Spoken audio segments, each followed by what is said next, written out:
इस वीडियो में हम मॉडर्न हिस्ट्री को पढ़ने जा रहे हैं। मॉडर्न हिस्ट्री के इस वीडियो में रॉलेट एक्ट, जालियांवाला बाग हत्याकांड और साथ ही जो है असहयोग आंदोलन और स्वराज पार्टी का गठन, यहाँ से जो है हम इस टॉपिक को कवर करेंगे। बीपीएससी के द्वारा जो भी क्वेश्चन अभी तक पूछा गया है उसको हम सॉल्व करेंगे, चाहे वो 71वीं बीपीएससी, 70वीं बीपीएससी या फिर 69 नंबर का बीपीएससी या फिर जो भी बीपीएससी के परीक्षा में अभी तक इस टॉपिक से रिलेटेड क्वेश्चन पूछा गया है उसको हम कवर करने का काम करेंगे। यहाँ पर देखिए आप, रॉलेट एक्ट और जालियांवाला बाग हत्याकांड जो कि 48वीं बीपीएससी में क्वेश्चन पूछा गया है, इसको भी हम सॉल्व करेंगे। और भी जो है इससे रिलेटेड देखिए रिसेंट में बीपीएससी टीआरडी 3 परीक्षा में जो है रॉलेट एक्ट से क्वेश्चन पूछा गया है, तो यहाँ से क्वेश्चन अक्सर बनता है। ये जो है काफ़ी पूछा जाने वाला सेक्शन है बीपीएससी में, 64वीं बीपीएससी में भी क्वेश्चन पूछा है। उसके बाद हम नेक्स्ट हमारा टॉपिक होगा खिलाफत आंदोलन। खिलाफत आंदोलन के बाद जो है हम असहयोग आंदोलन के टॉपिक को पढ़ेंगे और उसके बाद यहाँ से जब भी हम क्वेश्चन देख रहे हैं उस क्वेश्चन को हम सॉल्व करने का काम करेंगे। और असहयोग आंदोलन के बाद जो है स्वराज पार्टी का गठन, स्वराज पार्टी का गठन है, इस टॉपिक को पढ़ेंगे, फिर यहाँ से हम क्वेश्चन सॉल्व करेंगे। तो चलिए हम स्टार्ट करते हैं। अभी जो हम पढ़ने जा रहे हैं वो राष्ट्रीय आंदोलन के तीसरे चरण में आता है, जो कि 1919 से लेकर के 47 तक को कवर करता है। और इसमें अभी हम पढ़ेंगे 1919 से लेकर के 1924 तक, फिर अगले वीडियो में हम कंटिन्यू करेंगे।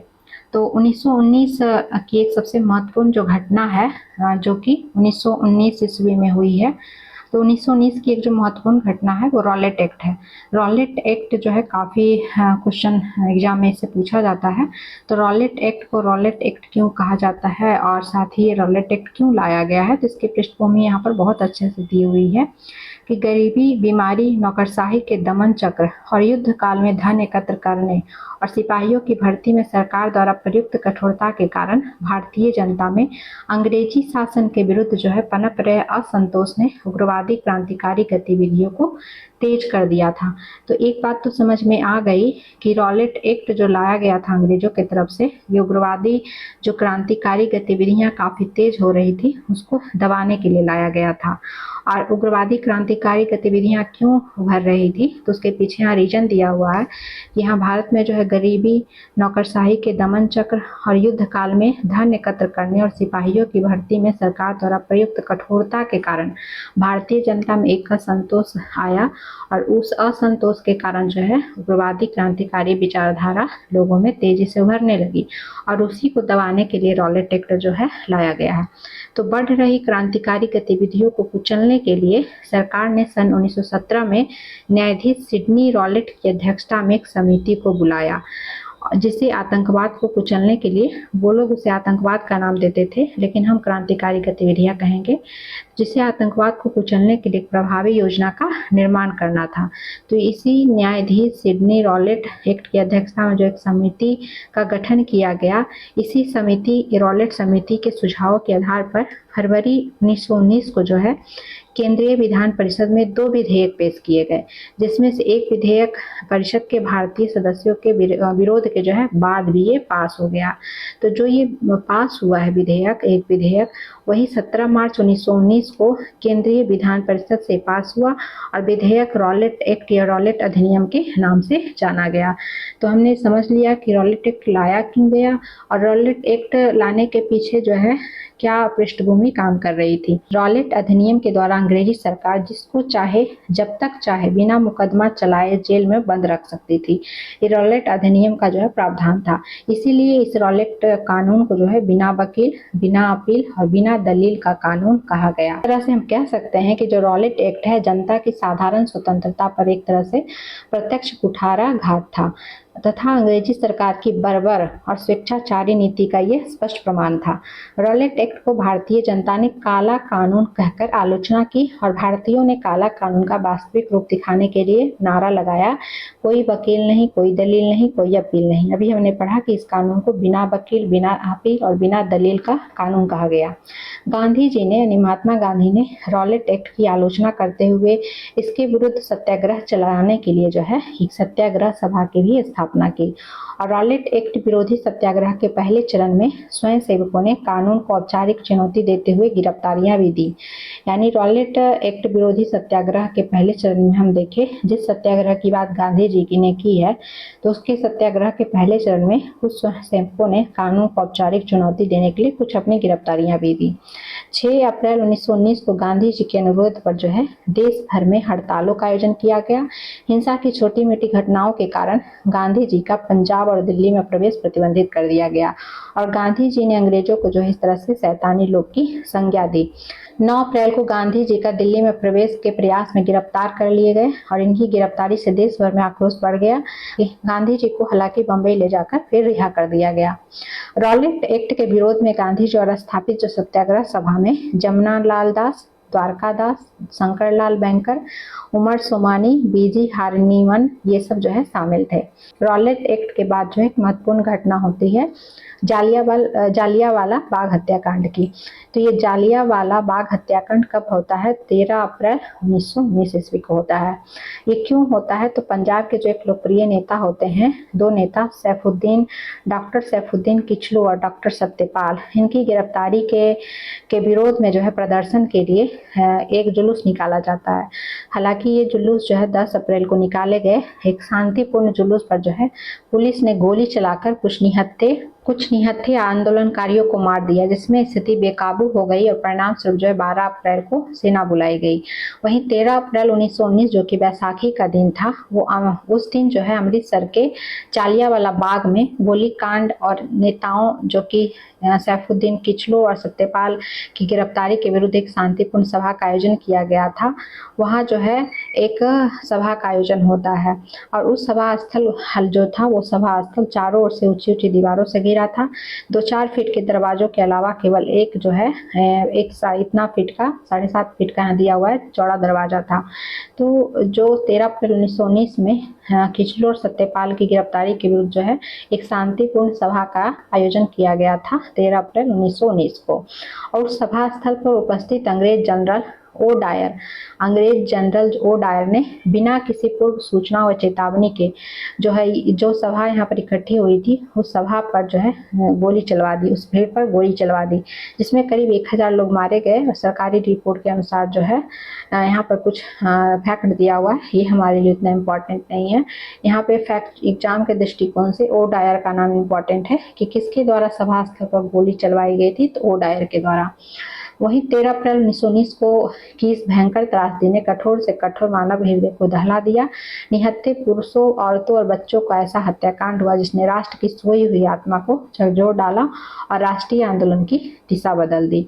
दीनबंधु CF एंड्रयूज ने इस हत्याकांड को जानबूझकर की गई क्रूर हत्या की संज्ञा दी है। तो इस स्टेटमेंट को पूछा जा सकता है कि जो यहाँ पे जालियावाला बाग हत्याकांड हुआ है, उसको जानबूझकर की गई क्रूर हत्या की संज्ञा किसने दी है? तो दीनबंधु CF एंड्रयूज ने दी है। इस हाउस ऑफ कॉमन्स के एक सदस्य ने कहा कि ऐसी बर्बरता की मिसाल संसार में कहीं भी मिलना जो है कठिन है। इस हत्याकांड के विरोध में रविंद्रनाथ टैगोर ने जो है नाइट या सर की उपाधि वापस कर दी। वहीं वाइसराय की कार्यकारिणी के सदस्य शंकर नायर ने त्यागपत्र दे दिया। तो ये क्वेश्चन पूछा जाता है कि किनके द्वारा जो है जालियावाला बाग हत्याकांड के विरोध में नाइट या सर की उपाधि वापस कर दी जाती है? तो रविंद्रनाथ टैगोर के द्वारा। वहीं जो है शंकर नायर के द्वारा जो है कार्यकारिणी के सदस्य से त्यागपत्र दे दिया जाता है। चारों ओर से दबाव पड़ने पर सरकार ने, यानी कि जब अंग्रेज सरकार पर दबाव पड़ा, तो उसके बाद सरकार ने जो है हत्याकांड की जांच हेतु 1 अक्टूबर 1919 को हंटर समिति की नियुक्ति की, जिसके सदस्य थे लॉर्ड हंटर इसके अध्यक्ष, मिस्टर जस्टिस रस्किन और मिस्टर राइस, जॉर्ज बरो, टॉमस स्मिथ, चिमनलाल सीतलवाड़, शाह बजाजी, सुल्तान अहमद तथा जगत नारायण, ये सब समिति के अध्यक्ष थे। हंटर समिति की नियुक्ति इसलिए की गई ताकि जालियावाला बाग हत्याकांड की जांच की जा सके, वो क्यों हुआ था और इसके पीछे कौन लोग दोषी हैं। तो जालियावाला बाग हत्याकांड के जांच हेतु कौन सी समिति का गठन की जा रही है? हंटर समिति। इसको भी आप याद रखेंगे। हंटर समिति ने जो है हंटर समिति ने अपनी रिपोर्ट में लिखा कि अमृतसर की तत्कालीन परिस्थितियों में मार्शल लॉ लगाना और भीड़ को नियंत्रित करने के लिए गोली चलाना आवश्यक था, लेकिन डायर ने अपने कर्तव्य को गलत समझा और तर्क संगत आवश्यकता से अधिक बल प्रयोग किया। फिर भी उसने ईमानदारी के साथ जो उचित समझा वही किया। तो इस तरह से जो है हंटर कमेटी के द्वारा जालियांवाला बाग हत्याकांड के पीछे हुए कारणों को उचित ही ठहराया गया। हत्याकांड के दोषी लोगों को बचाने के लिए सरकार ने हंटर कमीशन की रिपोर्ट आने से पूर्व ही जो है इंडिमेटी बिल पास कर लिया था। तो इंडिमेटी बिल भी किससे संबंधित है? तो जालियांवाला बाग हत्याकांड और हंटर समिति ये सब एक दूसरे से रिलेटेड है। वहीं सजा के रूप में सिर्फ जो है जो वो डायर है उसको नौकरी से बर्खास्त किया गया और ब्रिटेन की हाउस ऑफ लॉर्ड्स में डायर की प्रशंसा में हालांकि भाषण दिए गए और उसे ब्रिटिश साम्राज्य का शेर कहा गया था तथा सम्मान में जो है सोर्ड ऑफ ऑनर और 2600 पाउंड की धनराशि भी दी गई थी। तो उसे जो है किसी तरह की सजा तो नहीं मिली, लेकिन और जो है पुरस्कार मिला। सजा के तौर पर सिर्फ उसे नौकरी से बर्खास्त किया गया था। हंटर कमीशन की रिपोर्ट को गांधी जी ने पन्ने दर पन्ने निर्लज सरकारी लिपापोती की संज्ञा दी थी। वहीं कांग्रेस ने जालियांवाला बाग हत्याकांड की जांच हेतु मदन मोहन मालवीय की अध्यक्षता में एक समिति की नियुक्ति की है। तो ये कांग्रेस की तरफ से किया जा रहा है कि जालियांवाला बाग हत्याकांड की जांच के लिए मदन मोहन मालवीय की अध्यक्षता में एक समिति की नियुक्ति की जा रही है। समिति के जो अन्य सदस्य हैं मोतीलाल नेहरू, महात्मा गांधी, CR दास, तैयब जी और जयकर, ये सब इस समिति के अन्य सदस्य थे। वहीं कांग्रेस जांच समिति ने ये जो समिति का गठन किया गया, इस कांग्रेस जांच समिति ने अपने रिपोर्ट में डायर की निंदा करते हुए उस पर विवेकहीन होकर भावावेश में कदम उठाने का आरोप लगाया। जालियांवाला बाग हत्याकांड के बाद जो है पंजाब में लगे मार्शल लॉ के दौरान गुजरांवाला और उसके समीपवर्ती क्षेत्रों पर हवाई जहाज से हमले किए गए थे। जालियांवाला बाग हत्याकांड से भारतीय राजनीतिक परिदृश्य में आकस्मिक परिवर्तन आया, जिसने खिलाफत आंदोलन शुरू होने पर अधिक उग्र रूप जो है धारण कर लिया। दिसंबर 1919 तक आते आते अमृतसर में हुए भारतीय राष्ट्रीय कांग्रेस के अधिवेशन से जनता की नई आकस्मिक मनस्थिति का आभास मिला। तो 1919 में कांग्रेस का अधिवेशन कहाँ हो रहा है? तो ये अमृतसर में हो रहा है। वहीं जालियांवाला बाग हत्याकांड के समय से ही पंजाब में चमनदीप के नेतृत्व में डंडा फौज अस्तित्व में आया। तो ये क्वेश्चन पूछा जाता है कि डंडा फौज कब अस्तित्व में आया था? तो ये जो है जालियांवाला बाग हत्याकांड के समय ही आया था, जो लाठियों और चिड़िया मार बंदूकों से लैस होकर सड़कों पर गश्त लगाकर पोस्टर चिपकाते थे। खिलाफत आंदोलन 1919 से 24 तक। तो खिलाफत आंदोलन कैसे स्टार्ट होता है? तो सितंबर 1920 में जो कलकत्ता में कांग्रेस का अधिवेशन होता है, तो उस अधिवेशन में कांग्रेस का प्रमुख मुद्दा होता है जालियांवाला बाग हत्याकांड और खिलाफत था। भारत के मुसलमान जो है खिलाफत आंदोलन स्टार्ट होने के पीछे पृष्ठभूमि दी हुई है कि भारत के जो मुसलमान थे वो तुर्की यानी टर्की के सुल्तान को इस्लाम का खलीफा मानते थे। जब प्रथम विश्व युद्ध हुआ तो उस समय तुर्की मित्र देशों के विरुद्ध लड़ रहा था और युद्ध के समय ब्रिटिश राजनीतिज्ञों ने भारतीय मुसलमानों को वचन दिया था कि वे तुर्की साम्राज्य को किसी भी तरह का नुकसान नहीं पहुंचाएंगे। लेकिन युद्ध की समाप्ति के बाद जो है ब्रिटिश सरकार ने तुर्की साम्राज्य का विघटन करने का निश्चय किया, जिससे भारतीय मुसलमानों की सहानुभूति तुर्की के प्रति हो गई। तुर्की का विघटन ही जो है खिलाफत आंदोलन का प्रारंभ हम कह सकते हैं।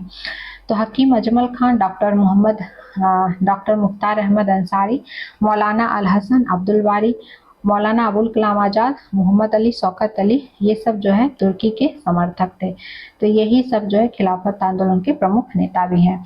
वहीं अली बंधु जो मोहम्मद अली और शौकत अली हैं, उन्होंने अपने पत्र कामरेड में तुर्की एवं इस्लामी की परंपराओं के प्रति सहानुभूति व्यक्त की और तुर्की साम्राज्य के विभाजन के विरुद्ध शुरू हुए खिलाफत आंदोलन, तो यही तुर्की साम्राज्य के विघटन या विभाजन के विरुद्ध यह आंदोलन स्टार्ट होता है।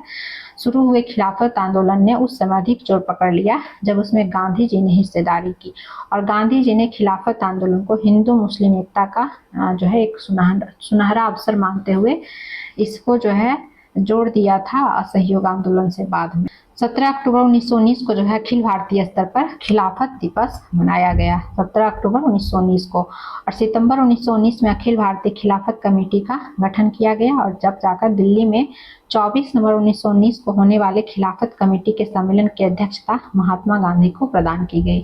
तो ये बार बार पूछता है कि खिलाफत कमेटी के सम्मेलन की अध्यक्षता किसके द्वारा की गई थी? तो महात्मा गांधी के द्वारा की गई थी, जो कि दिल्ली में हुआ था, 24 नवंबर 1919 को हुआ था तब। और उसके बाद 13 जनवरी 1920 को डॉक्टर अहमद अंसारी के नेतृत्व में एक प्रतिनिधि मंडल वायसराय से मिलने गया लेकिन जो है उनको खाली हाथ जो है वापस आना पड़ा। खिलाफत आंदोलन कैसे समाप्त हो जाता है उसके पीछे यहाँ पर कुछ पॉइंट्स दिया हुआ है कि 10 अगस्त 1920 को संपन्न सीवर्स की संधि के बाद जो है तुर्की का विभाजन हो गया।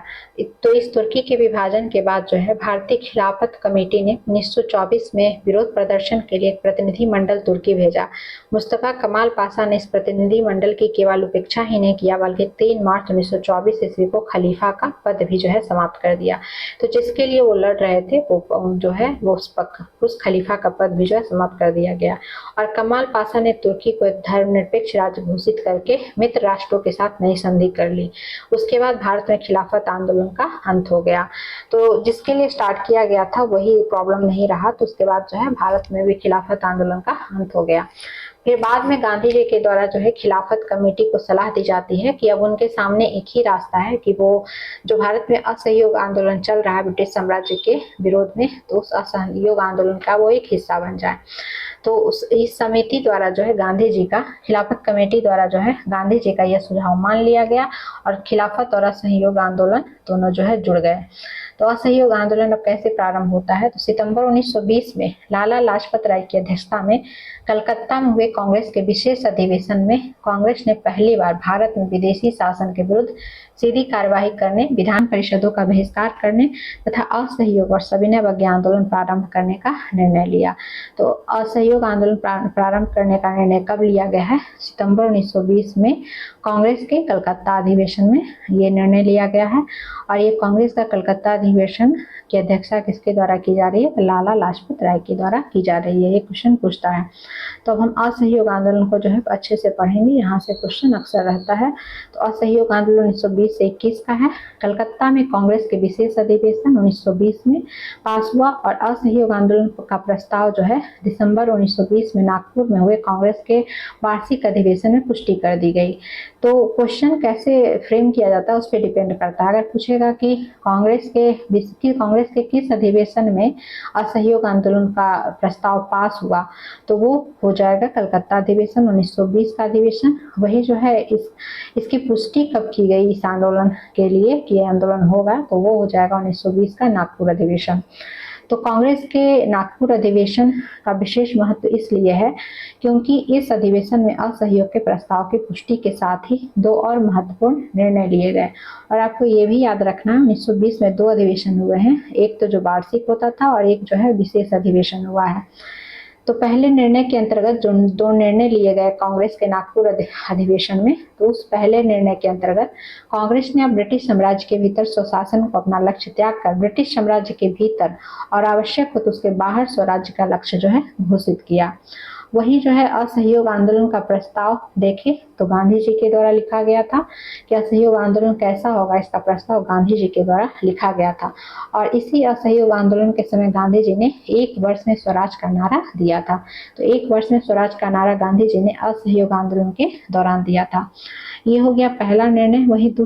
वही दूसरा हम निर्णय देखें तो दूसरे निर्णय के द्वारा कांग्रेस ने रचनात्मक कार्यक्रमों की एक सूची तैयार की, जो कि इस प्रकार थी कि असहयोग आंदोलन के दरमियान जो है क्या क्या काम किए जाएंगे। तो कुछ रचनात्मक कार्यक्रम तैयार किए गए थे, जिसमें था कि सभी वयस्कों को कांग्रेस का सदस्य बनाना, 300 सदस्यों के अखिल भारतीय कांग्रेस समिति का गठन, भाषाई आधार पर प्रांतीय कांग्रेस समितियों का गठन, स्वदेशी मुख्यतः हाथ की कताई बुनाई को प्रोत्साहन दिया जाएगा, यथासंभव हिंदी का प्रयोग किया जाएगा। तो ये कुछ रचनात्मक कार्यक्रम असहयोग आंदोलन के दौरान जो है बनाए गए थे। नागपुर अधिवेशन के बाद जो है स्वराज्य के लक्ष्य को पहुंचाने के लिए कांग्रेस ने अब केवल संवैधानिक उपायों के स्थान पर सभी शांतिमय और उचित उपाय, जिसमें केवल आवेदन और अपील भेजना ही नहीं शामिल था, अभी तो सभी सरकार को कर देने से मना करने जैसी सीधी कार्यवाही भी शामिल थी, इसको अपनाने पर भी जोर दिया गया। तब उन्होंने विरोध का भी रास्ता अपनाया। तो कांग्रेस की नीतियों में आए परिवर्तन के विरोध में जो इस तरह से असहयोग आंदोलन के समय जो कांग्रेस की नीतियों में जो परिवर्तन आया, तो इस परिवर्तन के विरोध में कुछ लोग थे, Annie Besant, Mohammad Ali Jinnah, Vipin Chandra Pal, sir Narayan चंद्रवारकर और शंकर नायर। ये सब विरोध में थे कांग्रेस की नीति में परिवर्तन आने के कारण, और इसलिए इन्होंने कांग्रेस को जो है छोड़ दिया। वहीं असहयोग आंदोलन के कार्यक्रम के दो प्रमुख भाग थे। एक भाग था जिसमें रचनात्मक काम करना था, दूसरा जो है कुछ नकारात्मक था। तो रचनात्मक कार्यक्रमों में क्या क्या शामिल था, तो राष्ट्रीय विद्यालयों की स्थापना की जाएगी, पंचायती अदालतों की स्थापना की जाएगी। ये सब असहयोग आंदोलन के समय किए गए रचनात्मक कार्यक्रम है। वहीं अस्पृश्यता का अंत किया जाएगा, हिंदू मुस्लिम एकता को जोड़ दिया जाएगा, स्वदेशी का प्रसार और कताई बुनाई को जो है अधिक से अधिक उसका प्रचार प्रसार किया जाएगा। वहीं नकारात्मक कार्यक्रम हम देखें, असहयोग आंदोलन के समय नकारात्मक कार्यक्रम क्या क्या थे, तो सरकारी जो उपाधियां दी गई हैं और जो भी प्रशस्ति पत्र दिया गया है सरकार के द्वारा, उसको लौटाने का काम, सरकारी स्कूलों कॉलेजों अदालतों विदेशी कपड़ा जो भी है इन सब का जो है बहिष्कार करना, सरकारी उत्सव समारोह का बहिष्कार करना, विदेशी वस्तुओं का बहिष्कार तथा स्वदेशी का प्रचार करना, अवैतनिक पदों से तथा स्थानीय निकायों के नामांकित पदों से त्याग पत्र देना। तो ये सब असहयोग आंदोलन के दौरान अपनाए गए कुछ कार्यक्रम थे, जिसको कि नकारात्मक श्रेणी में रखा गया, कुछ को रचनात्मक श्रेणी में रखा गया था। असहयोग आंदोलन के शुरुआत के समय ही कांग्रेस को बाल गंगाधर तिलक की मृत्यु का एक बड़ा सदमा झेलना पड़ा। कांग्रेस ने असहयोग के कार्यक्रम में 31 मार्च 1921 को विजयवाड़ा में हुए कांग्रेस अधिवेशन में तिलक स्मारक के लिए स्वराज कोष के रूप में 1 करोड़ रुपए एकत्र करना तथा समूचे भारत में 20 लाख पर्चे बंटवाने का कार्यक्रम भी शामिल कर लिया। असहयोग आंदोलन गांधी जी द्वारा जो है 1 अगस्त 1920 को शुरू कर दिया गया था। तो असहयोग आंदोलन कब शुरू किया गया है, तो 1 अगस्त 1920 को शुरू किया गया है। जिस असहयोग आंदोलन के समय जो रचनात्मक कार्यक्रम थे, तो उस रचनात्मक कार्यक्रम के तहत जो है पश्चिमी भारत, बंगाल तथा उत्तरी भारत में असहयोग आंदोलन के को जो है अभूतपूर्व सफलता मिली। करीब जो है लगभग जो है 90,000 विद्यार्थियों ने सरकारी स्कूल और कॉलेजों को छोड़ा, ये नकारात्मक कार्यक्रम में हो गए। वहीं 800 नए राष्ट्रीय स्कूल भी स्थापित किए गए, तो ये इसकी उपलब्धि रही। शिक्षा संस्थाओं का असहयोग आंदोलन के समय सर्वाधिक बहिष्कार बंगाल में हुआ था। नेशनल कॉलेज कलकत्ता के सुभाष चंद्र बोस जो है प्रधानाचार्य बने। पंजाब में लाला लाजपत राय के नेतृत्व में शिक्षा का बहिष्कार किया गया। तो असहयोग आंदोलन के समय जो रचनात्मक और नकारात्मक गतिविधियां थी, उसका यहाँ पे जो है कुछ दिया गया है। वहीं शिक्षा का बहिष्कार मद्रास में बिल्कुल असफल रहा। आंदोलन के दौरान जो है कई वरिष्ठ वकील एवं बैरिस्टर जैसे मोतीलाल नेहरू, लाला लाजपत राय, सरदार वल्लभ भाई पटेल, पंडित जवाहरलाल नेहरू, CR दास, विठल भाई पटेल और राजेंद्र प्रसाद आदि ने न्यायालयों का बहिष्कार कर आंदोलन में ये भी जो है कूद पड़े। तो ये सब पूछा जाता है कि असहयोग आंदोलन के समय किन्होंने अपनी जो है बैरिस्ट्री छोड़ दी, तो मोतीलाल नेहरू, लाला लाजपत राय, सरदार वल्लभ भाई पटेल, इन सभी ने, और राजेंद्र प्रसाद जो कि बिहार से रिलेटेड है, तो इनके बारे में भी पूछा जाता है। फिर गांधी जी ने अपना कैसरे हिंद, जुल्लू युद्ध पदक और बोअर पदक जो है वापस कर दिया। गांधी जी का अनुकरण कर सैकड़ों अन्य भारतीयों ने ब्रिटिश सरकार से मिले पदकों को असहयोग आंदोलन के समय वापस कर दिया। बहिष्कार आंदोलन में विदेशी कपड़ों का बहिष्कार सर्वाधिक सफल रहा। विदेशी कपड़ों के आंदोलन के समय सार्वजनिक जो है होली जलाई गई। वहीं असहयोग आंदोलन के समय शराब और ताड़ी की दुकानों पर धरना दिया गया, जिससे सरकार को बड़ी मात्रा में राजस्व की हानि हुई। वहीं विजयवाड़ा कांग्रेस अधिवेशन जो 1921 में हुआ, उस समय गांधी जी खादी के महत्व को समझा रहे थे। उसी समय किसी एक कार्यकर्ता ने कहा कि खादी बहुत महंगी है। इस पर गांधी जी ने लोगों को कम कपड़े पहनने की सलाह देते हुए खुद भी जीवन भर मात्र जो है कम कपड़े पहनने का निश्चय किया और उसे पूरा भी किया। तो ये जो है एक इंटरेस्टिंग फैक्ट है कि किस अधिवेशन में उन्होंने कम कपड़े पहनने का जो है निर्णय लिया था, तो वो जो है विजयवाड़ा अधिवेशन है। फिर 17 नवंबर 1921 को प्रिंस ऑफ वेल्स के भारत आगमन के दिन सरकार की क्रूर दमन नीति के प्रति विरोध प्रकट करने के जो दिन समूचे भारत में हड़ताल का आयोजन किया गया। वेल्स के बम्बई पहुंचने पर वहां की सड़कें वीरान एवं उजड़ी हुई नजर आई। तो ये क्वेश्चन पूछा जाता है कि प्रिंस ऑफ वेल्स का आगमन, भारत आगमन कब हुआ था, तो 17 नवंबर 1921 में हुआ था। और इस समय जो है इनके आने का विरोध हुआ था, चूंकि यहाँ पर ब्रिटिश सरकार की क्रूर दमन नीति का विरोध प्रकट करने का इनको एक अच्छा माध्यम मिला था। वहीं दमन की नीति से असहयोग आंदोलन को कुचलने में असमर्थ होने के बाद सरकार ने कांग्रेस और खिलाफत कमेटी दोनों पर प्रतिबंध लगा दिया। यानी कि जो ब्रिटिश सरकार थी उसने जो कांग्रेस और खिलाफत कमेटी दोनों पर प्रतिबंध लगा दी। साथ ही वर्ष की समाप्ति पर अली बंधुओं, मोतीलाल नेहरू, चित्तरंजन दास, लाला लाजपत राय, मौलाना आजाद, इन सब नेताओं को गिरफ्तार भी कर लिया। तो खिलाफत और असहयोग आंदोलन हिंदू और मुसलमानों को नजदीक लाने में ये प्रभावकारी सिद्ध हुआ। मुसलमानों ने कट्टर आर्य समाजी नेता स्वामी श्रद्धानंद को जामा मस्जिद से भाषण देने के लिए आमंत्रित किया। दूसरी ओर सिखों ने अमृतसर के स्वर्ण मंदिर की चाबियां मुसलमान नेता डॉक्टर किचलू को सौंप दिया। तो ये जो है असहयोग आंदोलन के समय हिंदू और मुस्लिम एकता को दिखा रहा है। दिसंबर 1921 के कांग्रेस के अहमदाबाद अधिवेशन में आंदोलन को तेज करने का निर्णय लिया गया। साथ ही अगले कदम के रूप में सविनय अवज्ञा आंदोलन शुरू करने की अनुमति भी प्रदान कर दी गई। फरवरी 1922 आते गांधी जी ने वायसराय को पत्र लिखकर धमकी दिया कि यदि हफ्ते के अंदर सरकार की उत्पीड़नकारी नीतियां वापस न ली गई तो व्यापक सविनय अवज्ञा आंदोलन जो है शुरू किया जाएगा। तो इस तरह से हम देखते हैं कि आंदोलन में हिंसा की बढ़ रही घटना से जो है गांधी जी चिंतित थे। अली बंधुओं ने भड़काने वाले भाषण देकर हिंसा को भड़काया। अगस्त 1921 में मालाबार में मुगलों ने हिंसा का भयंकर कृत्य कर डाला। तो मालाबार में मुगलों का विद्रोह जो है ये असहयोग आंदोलन के समय की ही घटना है। गांधी जी द्वारा वायसराय को दी गई धमकी की समय सीमा पूरा होने से पहले ही उत्तर प्रदेश के गोरखपुर जिले में स्थित चौरी चौरा नाम पर चौरी चौरा स्थान पर 4 फरवरी 1922 को एक भयानक घटना घट गई। इस चौरी चौरा कांड के बाद जो है गांधी जी असहयोग आंदोलन को वापस ले लेते हैं। तो चौरी चौरा कांड के नाम से चर्चित इस घटना के अंतर्गत क्रोध से पागल भीड़ ने पुलिस के 22 जवानों को थाने के अंदर जो है जिंदा जला दिया था। तो ये काफी जो है हिंसककारी घटना देखने को मिलती है। चौरी चौरा घटना से गांधी जी इतने आहत हुए कि उन्होंने शीघ्र आंदोलन को समाप्त करने का निर्णय लिया और 12 फरवरी 1922 को बारडोली, गुजरात के बारडोली में हुई कांग्रेस की बैठक में असहयोग आंदोलन को समाप्त करने का निर्णय लिया गया और असहयोग आंदोलन को समाप्त कर दिया गया। तो इस तरह सहयोग आंदोलन समाप्त हो जाता है हिंसक घटना के कारण।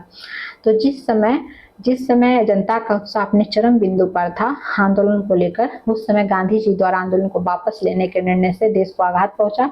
उसमें मोतीलाल नेहरू, सुभाष चंद्र बोस, जवाहरलाल नेहरू, सी राजा पौलचारी, सी आर दास, अली बंधु, इन सब ने गांधी के इस निर्णय की आलोचना की। यानी आंदोलन जो गांधी जी के द्वारा सहयोग आंदोलन को जो वापस ले लिया गया, उस निर्णय की आलोचना इन सब नेताओं के द्वारा जो है की गई।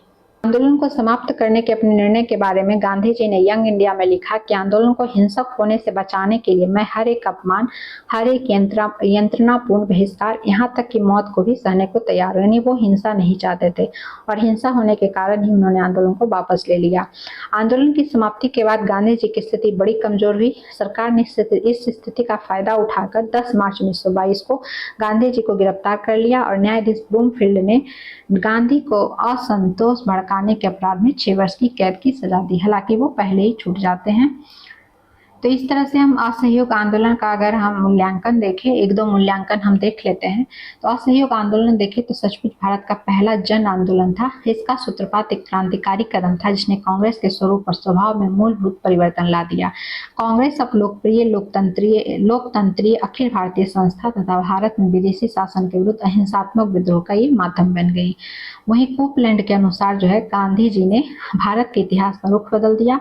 उन्होंने वह कर दिखाया था जो बाल गंगाधर तिलक भी नहीं कर सके और राष्ट्रीय आंदोलन को क्रांतिकारी बनाया, स्वतंत्रता की ओर बढ़ना सिखाया, सरकार के ऊपर संवैधानिक दबाव डाला, वाद विवाद और समझौते के द्वारा नहीं अपितु शक्ति के द्वारा। वह शक्ति जो अहिंसात्मक थी, उनका आंदोलन शहरी बुद्धिजीवी वर्ग तक न सिमटकर गांव की आम जनता तक पहुंच गया और जागृति पैदा करने लगा। तो ये सब जो है असहयोग आंदोलन का मूल्यांकन है। अब हम स्वराज पार्टी को देख लेते हैं। तो स्वराज पार्टी का गठन 1923 ईस्वी में कैसे होता है? तो 1919 ईस्वी के भारतीय शासन अधिनियम द्वारा स्थापित केंद्रीय तथा प्रांतीय विधान मंडलों का कांग्रेस ने गांधी जी के निर्देशानुसार बहिष्कार किया तथा 1920 के चुनाव में हिस्सा उन्होंने नहीं लिया था। लेकिन जो है वहीं 1918 में स्थिति देखने को मिली। 1918 ईस्वी में कांग्रेस से अलग हुए अति उदारवादी नेता जिसके मुखिया सुरेंद्र नाथ बनर्जी थे, उन्होंने नेशनल लिबरल फेडरेशन की स्थापना की थी और इसी दल ने 1920-21 के एक विधानमंडल के चुनाव में उन्होंने हिस्सा लिया और विधानमंडल में इस उद्देश्य से वो गए कि जहां तक हो सके उसे सहयोग और जहां तक हो सके अनिवार्य रूप से वो विरोध करेंगे। विधानमंडलों के माध्यम से संवैधानिक सुधार करने के उदारवादियों के प्रयास हालांकि सफल नहीं हुए, लेकिन उन्होंने कांग्रेस के अन्य नेताओं को अपनी ओर आकर्षित किया। तो ये जो है सुरेंद्र नाथ बनर्जी के बारे में है और भी जो इस विचारधारा के नेता थे। जून 1922 में कांग्रेस ने अपनी भावी रणनीति हेतु सभी ने अवज्ञा जांच समिति की स्थापना की, जिसके सदस्यों में शामिल थे पंडित मोतीलाल नेहरू, डॉक्टर अंसारी, चक्रवर्ती राजगोपालाचारी, विठलभाई पटेल और कस्तूरी रंगन। और इस समिति के अध्यक्ष हकीम अजमल खान थे। तब प्रतिवेदन पंडित मोतीलाल नेहरू ने तैयार किया था।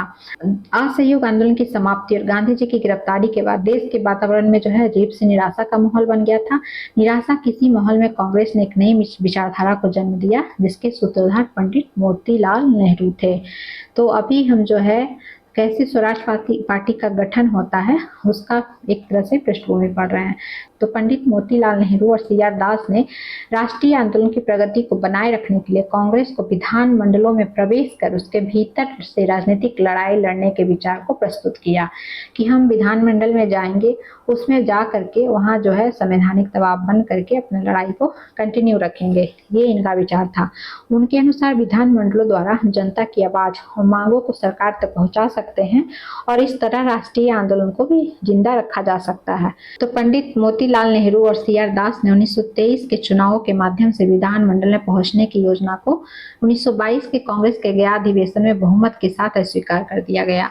तो 1922 में जो कांग्रेस का गया अधिवेशन होता है, उस गया अधिवेशन में जो है उस गया अधिवेशन में इस चुनाव में भाग लेने के प्रस्ताव को जो रखा जाता है, तो उस प्रस्ताव को स्वीकार कर दिया जाता है। तब जाकर चक्रवर्ती राजगोपालाचारी, डॉक्टर राजेंद्र प्रसाद, वल्लभ भाई पटेल जैसे कट्टर गांधीवादी नेता, जिन्हें अपरिवर्तनवादी माना जाता था, ने परिवर्तनवादियों के विचारों को स्वीकार करते हुए गांधी जी के रचनात्मक कार्यों चरखा काटना, अस्पृश्यता निवारण, मद्य त्याग जैसे कार्यों का समर्थन किया। तो ये क्वेश्चन पूछा जाता है कि परिवर्तनवादी किन्हें कहा जाता था, परिवर्तनवादी किन्हें कहा जाता था। वहीं दिसंबर 1922 में गया के कांग्रेस अधिवेशन में परिवर्तनवादी, जिसके नेता पंडित मोतीलाल नेहरू और सीआर दास थे, इन्होंने कांग्रेस के त्याग पत्र दे दिया। तो परिवर्तनवादी कौन कौन है? पंडित मोतीलाल नेहरू और सीआर दास हैं, जो परिवर्तन चाहते थे कांग्रेस की विचारधारा में। और अपरिवर्तनवादी कौन थे? जो विचारधारा में परिवर्तन नहीं चाहते थे, जो गांधी जी के सपोर्टर थे। उसमें राजेंद्र प्रसाद, वल्लभ भाई पटेल और ये सब कुछ चक्रवर्ती राजगोपालाचारी, ये लोग आते थे। ये लोग रचनात्मक कार्यक्रम और गांधी जी के विचारों में जो है ये लोग विश्वास करते थे। तो दोनों का नाम आप अच्छे से याद रखेंगे। गया कांग्रेस के अध्यक्ष थे कौन? तो ये सीआर दास थे। वहीं सीआर दास और पंडित मोतीलाल नेहरू ने मार्च 1923 को इलाहाबाद में कांग्रेस खिलाफत स्वराज पार्टी, जिसे सामान्यतः स्वराज पार्टी के नाम से जाना जाता था, उसकी स्थापना की। तो स्वराज पार्टी की स्थापना कब की जा रही है? मार्च 1923 को।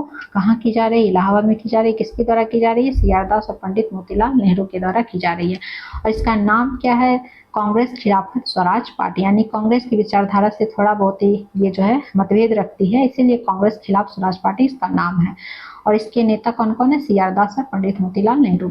स्वराज पार्टी ने अपने को कांग्रेस के अभिन्न हिस्सों के रूप में ही प्रचारित किया, लेकिन उन्होंने साथ में अहिंसा और असहयोग के प्रति अपनी वचनबद्धता को भी दोहराया। तो वो कांग्रेस का ही हिस्सा खुद को मानते थे, लेकिन उनकी विचारधारा से थोड़ी बहुत मत भिन्नता ये रखते थे। तब जाकर के सितंबर 1923 में दिल्ली में मौलाना आजाद के नेतृत्व में हुए कांग्रेस के विशेष अधिवेशन में स्वराज दल को तथा उनके कार्यक्रमों को कांग्रेस संगठन के अंतर्गत जो है मान्यता दे दी गई। और इस तरह कांग्रेस का एक और विभाजन होने से ये बच गया। यानी जो मतभिन्नता थी, वो मतभिन्नता जो है सितंबर 1923 में दिल्ली का जो अधिवेशन होता है मौलाना आजाद के नेतृत्व में दिल्ली के कांग्रेस के विशेष अधिवेशन में, इसमें स्वराज पार्टी को जो है मान्यता मिल जाती है कि वो कांग्रेस संगठन के अंदर ही एक पार्टी के रूप में काम करेगी। और दिसंबर 1923 में काकीनाडा में हुए कांग्रेस के वार्षिक अधिवेशन में कांग्रेस कार्यकर्ताओं को चुनाव लड़ने और मतदान करने की अनुमति मिल गई। तो ये सितंबर 1923 और दिसंबर 1923 दोनों अधिवेशन कहाँ हुआ है और दोनों के अध्यक्ष कौन है, दोनों का आप नाम याद रखेंगे। इस तरह से स्वराज्यों ने 1923 के विधानमंडल चुनाव में हिस्सा लेते समय जारी किए गए अपने घोषणा पत्र में यह प्रतिज्ञा की वे केंद्रीय विधानसभा और प्रांतीय परिषदों के द्वारा सरकार के कामकाज को बाधित करने के लिए सतत, सुसंगत, अविरल अवरोध की नीति का पालन करेंगे। और स्वराज्यों को मदन मोहन मालवीय, हेमा जयकर, विठल भाई पटेल जैसे राष्ट्रवादियों का समर्थन प्राप्त था। और नवंबर 1923 के चुनाव में स्वराज्यों ने हिस्सा लेकर अच्छा प्रदर्शन किया और केंद्रीय विधानमंडल के 101 निर्वाचित सीटों में से कांग्रेस ने 42 पर जो है जीत हासिल की। और प्रांतीय विधानमंडलों में स्वराज्यों को मध्य प्रांत में स्पष्ट बहुमत, बंगाल में सबसे बड़े दल के रूप में तथा बम्बई एवं उत्तर प्रदेश में संतोषजनक इनको सफलता मिली और स्वराज्यों को मद्रास और पंजाब में आशा के अनुरूप हालांकि सफलता नहीं मिली। और चुनाव के बाद स्वराज्यों ने केंद्रीय एवं प्रांतीय विधानमंडलों में प्रवेश कर महत्वपूर्ण कार्य किया। तो उनके कार्य कुछ इस प्रकार हैं कि 1919 के अधिनियम की जांच हेतु मूडीमैन समिति को नियुक्त करवाना, दमनात्मक कानूनों को समाप्त करवाने के लिए इनका संघर्ष, कपास पर लगने वाले उत्पाद शुल्क की समाप्ति, नमक कर में कटौती, ये सब काम जो है स्वराज्यों के द्वारा किया गया। जो है श्रमिकों की स्थिति को बेहतर बनाना, मजदूर संघों की सुरक्षा, ये सब काम स्वराज्यों के द्वारा किया गया। स्वराज्यों की राजनीति के परिणाम स्वरूप ही भारतीयों को सर्वप्रथम सांसद बनने का गौरव प्राप्त हुआ और 1925 ईस्वी में विठल भाई पटेल को सेंट्रल लेजिस्लेटिव असेंबली केंद्रीय विधानमंडल का अध्यक्ष भी चुना गया, जो कि स्वराज्यों की एक महत्वपूर्ण सफलता थी। और 1923-24 में नगर पालिका और स्थानीय निकायों के चुनाव में कांग्रेस को विशेष सफलता मिली, जिसमें कलकत्ता के मेयर CR दास, अहमदाबाद के मेयर विठल भाई पटेल और पटना के मेयर राजेंद्र प्रसाद तथा इलाहाबाद के मेयर पंडित जवाहरलाल नेहरू जो है चुने गए। तो ये सब स्वराज्यों के महत्वपूर्ण जो है उपलब्धियों को दिखाया गया है। अब हम क्वेश्चन को सॉल्व कर लेते हैं। तो रॉलेट एक्ट और जालियांवाला बाग हत्याकांड से पहला क्वेश्चन है, तो रॉलेट एक्ट भारत में कब लागू किया गया था? तो ये 1919 में लागू किया गया था रॉलेट एक्ट। अब क्यों लागू किया था ये हमने डिटेल से पढ़ लिया है। और इस एक्ट को जो है बिना वकील, बिना अपील तथा बिना दलील का कानून जो है कहा गया था। दूसरा क्वेश्चन है कि रॉलेट एक्ट का भारतीय राष्ट्रीय कांग्रेस ने विरोध किया क्योंकि इसका लक्ष्य क्या था? कि व्यक्तिगत स्वतंत्रता को सीमित करना। प्रथम विश्व युद्ध के दौरान किस ब्रिटिश नीति का उद्देश्य भारत में असहमति को दबाना और नागरिक स्वतंत्रता को कम करना था? तो ये रॉलेट एक्ट का था कि वो जो है, इसलिए इसको बिना वकील, बिना अपील और बिना दलील का कानून भी कहा गया था कि व्यक्तिगत स्वतंत्रता को सीमित कर रहा था ये जो रॉलेट एक्ट था। डिटेल्स में दिया हुआ है कि रॉलेट एक्ट को भले मार्च 1919 में पारित किया गया, परंतु रॉलेट एक्ट के बीज 1915 में ही बोए गए थे, जब प्रथम विश्व युद्ध के दौरान उपनिवेश विरोधी गतिविधियों पर अंकुश लगाने के लिए दमनकारी भारत रक्षा अधिनियम लागू किया गया था। तो ये भारत रक्षा अधिनियम 1915 का ही जो है एक तरह से जो है विस्तारित स्वरूप हम कह सकते हैं रॉलेट एक्ट था। तो इसलिए जो है आंसर सी हो जाएगा। नेक्स्ट क्वेश्चन है कि जालियांवाला बाग नरसंहार किस गांधीवादी सत्याग्रह के संबंध में हुआ है? तो ये जो है रॉलेट सत्याग्रह के जो है संदर्भ में जालियांवाला बाग हत्याकांड हुआ है। नेक्स्ट है कि जालियांवाला बाग हत्याकांड कब हुआ था? तो 13 अप्रैल 1919 को हुआ था। सी नंबर आंसर हो जाएगा। अमृतसर के जालियांवाला बाग में भीड़ का दमन हुआ था, तो कब हुआ था? 13 अप्रैल 1919 को हुआ था। कि वर्ष 1919 के भारतीय इतिहास संबंधित है, तो ये किससे संबंधित है? तो 1919 का भारतीय इतिहास संबंधित है जालियांवाला बाग त्रस्ती से। बी नंबर आंसर हो जाएगा। जालियांवाला बाग में प्रदर्शन करने के लिए लोग क्यों जमा हुए थे? क्योंकि सैफुद्दीन किचलू तथा सत्यपाल के बंदी बनाने के विरोध में वो लोग एकत्र हुए थे, जालियांवाला बाग में एकत्र हुए थे। तो बी नंबर आंसर हो जाएगा। रविन्द्रनाथ टैगोर ने अपनी नाइटहुड की उपाधि किस कारण वापस त्याग दी थी? तो ये जो है जालियांवाला बाग हत्याकांड के विरोध में जो है रविन्द्रनाथ टैगोर के द्वारा नाइटहुड की उपाधि वापस कर दी जाती है। सी आंसर हो जाएगा। अब खिलाफत से क्वेश्चन है, तो खिलाफत आंदोलन, किसने खिलाफत आंदोलन को हिंदू और मुसलमानों की एकता के एक ऐसे अवसर के रूप में देखा जो 100 वर्षों में भी पुनः प्रस्तुत नहीं होगा? तो ये महात्मा गांधी के द्वारा जो है ये देखा गया था हिंदू मुस्लिम एकता के रूप में। 1920 की खिलाफत कमेटी की सभा जिसने गांधी को असहयोग आंदोलन के नेतृत्व को संभालने का अनुरोध किया वो किस शहर में हुआ था? तो ये जो है इलाहाबाद में हुआ था। 3 नंबर आंसर हो जाएगा। महात्मा गांधी ने खिलाफत आंदोलन का समर्थन क्यों किया? क्योंकि जो है गांधी जी ने अंग्रेजों के खिलाफ अपने आंदोलन में भारतीय मुसलमानों का सहयोग ये प्राप्त करना चाहते थे, इसलिए वो खिलाफत आंदोलन का गांधी जी ने समर्थन किया और साथ ही वो खिलाफत आंदोलन और असहयोग आंदोलन को दोनों को जो हिंदू मुस्लिम एकता के रूप में वो देख रहे थे।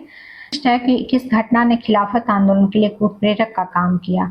तो ये वर्साय की संधि जो है खिलाफत आंदोलन के लिए उत्प्रेरक का काम किया। अब असहयोग आंदोलन से क्वेश्चन है, भारतीय किसानों के इतिहास में संगठित असहयोग का प्रथम उदाहरण कहाँ घटित हुआ था? तो ये बिहार और बंगाल में घटित हुआ था। बिहार और बंगाल में है कि भारतीय राष्ट्रीय कांग्रेस ने असहयोग आंदोलन किस वर्ष प्रारंभ किया था? तो 1920 में प्रारंभ किया था। C number answer. Gandhi ji ने असहयोग आंदोलन का प्रारंभ किया तो 1920 में। ए नंबर आंसर हो जाएगा। उसके बाद है कि किस घटना के बाद महात्मा गांधी ने असहयोग आंदोलन को अपनी हिमालय जैसी भूल बताई थी। तो ये जो है चौरी चौरा घटना के बाद जो है असहयोग आंदोलन को गांधी जी ने हिमालय की भूल बताई थी कि ये हिमालय असहयोग आंदोलन प्रारंभ करना जो है हिमालय जैसी भूल है हमारे लिए। किस घटना के कारण गांधी जी ने असहयोग आंदोलन वापस ले लिया था? तो चौरी चौरा कांड की घटना के कारण जो है असहयोग आंदोलन को गांधी जी ने वापस ले लिया था। फिर है कि असहयोग आंदोलन को निलंबित कब किया गया था? तो 12 फरवरी 1922 को चौरी चौरा घटना के बाद इसको निलंबित किया गया था। भारतीय स्वतंत्रता संग्राम के बारे में कौन सा कथन सही नहीं है? तो वर्ष 1921 में गांधी जी को गिरफ्तार कर लिया गया था। तो ये जो है गलत है, यही कथन गलत है, क्योंकि गांधी जी को जो 1922 में गिरफ्तार किया गया था, मार्च 1922 को। तो यही कथन जो है गलत है, तो यही हमारा आंसर हो जाएगा। डी नंबर क्या है कि चौरी चौरा कांड के कारण गांधी जी ने असहयोग आंदोलन से हाथ खींच लिया था। हाँ, ये सही है। गांधी जी ने अपना पहला प्रमुख सार्वजनिक भाषण बनारस हिंदू विश्वविद्यालय में दिया था। तो ये भी सही है। पहला कथन गलत है, तो पहला ही आंसर हो जाएगा, क्योंकि 10 मार्च 1922 को महात्मा गांधी जी को गिरफ्तार किया गया था। वहां पे 1921 दिया था, इसलिए हमारा आंसर ये हो जाएगा। पूछा था कौन सही नहीं है। फिर असहयोग आंदोलन के स्थगन संबंधी घटनाओं का सही क्रम इंगित करें। तो चौरी चौरा घटना कब हो रही है? 4 फरवरी 1922 को हो रही है। 4 फरवरी 1922 को उग्र भीड़ द्वारा पुलिस थाना को जलाना, गांधी जी द्वारा आंदोलन का स्थगन, गांधी जी की गिरफ्तारी। तो सबसे पहले घटना होती है क्या? पहली घटना है चौरी चौरा में पुलिस गोलीकांड, फिर उग्र भीड़ द्वारा पुलिस थाना को जलाना, उसके बाद है गांधी जी द्वारा आंदोलन का स्थगन, फिर गांधी जी को गिरफ्तारी। 1 2 3 4 ये सीक्वेंस में घटना है। कि फरवरी 1922 में पुलिस चौकी में आग लगने की घटना से संबंधित चौरी चौरा किस राज्य में है? तो ये जो है उत्तर प्रदेश में है। चौरी चौरा उत्तर प्रदेश के गोरखपुर में है। उत्तर प्रदेश के गोरखपुर में है। नेक्स्ट है कि नगरों में असहयोग आंदोलन के संबंध में निम्नलिखित से कौन सा कथन सही नहीं है? पहला कि असहयोग आंदोलन में केवल उच्च जातियों और अमीरों ने भाग लिया। तो ये गलत है। मद्रास की जस्टिस पार्टी द्वारा भी काउंसिल के चुनाव का बहिष्कार किया गया था। तो ये गलत है। फिर हजारों छात्रों ने सरकारी नियंत्रण वाले स्कूलों को छोड़ दिया। प्रधानाध्यापकों और शिक्षकों ने इस्तीफा दे दिया और वकीलों ने अपनी प्रैक्टिस छोड़ दी। तो ये कथन जो है सही असहयोग आंदोलन के दरमियान ये देखने को मिलता है। क्वेश्चन पूछा था कौन सा कथन सही नहीं है? तो 1 और 2 सही नहीं है, तो ए नंबर आंसर हो जाएगा। स्वराज पार्टी से है। स्वराज CR दास एवं मोतीलाल नेहरू ने कांग्रेस के भीतर स्वराज पार्टी किस उद्देश्य से बनाई थी? ताकि जो है राज्य परिषद के चुनाव में भाग लेने हेतु जो है स्वराज पार्टी का गठन किया गया था। सी नंबर आंसर हो जाएगा। स्वराज दल की स्थापना किसके सफलता के बाद हुई? तो स्वराज दल की स्थापना जो है असहयोग आंदोलन के सफलता के बाद हुई थी। ए नंबर आंसर हो जाएगा। स्वराज पार्टी का गठन किसकी सफलता के बाद हुआ? असहयोग आंदोलन की सफलता के बाद जो है स्वराज पार्टी का गठन किया गया था। स्वराज दल की स्थापना किसके द्वारा की गई थी? तो चित्तरंजन दास और मोतीलाल नेहरू के द्वारा की गई थी। D number answer. Swaraj party जो है 1923 में स्वराज पार्टी का गठन किसने किया था? तो CR दास और मोतीलाल नेहरू ने किया था। सी नंबर आंसर हो जाएगा। 1923 के स्वराज पार्टी का गठन एक समूह के रूप में इनमें से किस संगठन के रूप में हुआ था? तो ये जो है कांग्रेस के भीतर ही जो है स्वराज पार्टी का गठन किया गया था। हालांकि वो कांग्रेस के कुछ विचारों से मतभिन्नता रखते थे, जो कि बाद में स्वीकार भी कर लिया जाता है कांग्रेस के द्वारा, लेकिन स्टार्टिंग में जो है ये मतभिन्नता इनमें देखने को मिलता है। तो हम कह सकते हैं स्वराज पार्टी का गठन कांग्रेस के एक समूह के रूप में ही हुआ था। तो बी नंबर आंसर हो जाएगा। नेक्स्ट है कि स्वराज आम जनता के लिए होना चाहिए, केवल वर्गों के लिए नहीं, के प्रसिद्ध सूत्र की घोषणा किसने की थी? तो ये जो है CR दास ने की थी। ए नंबर आंसर हो जाएगा। तो इस तरह से हमने जो है इस टॉपिक को पढ़ लिया और इस टॉपिक से रिलेटेड पूछे गए BPSC में क्वेश्चन को पढ़ लिया। फिर मिलते हैं। धन्यवाद।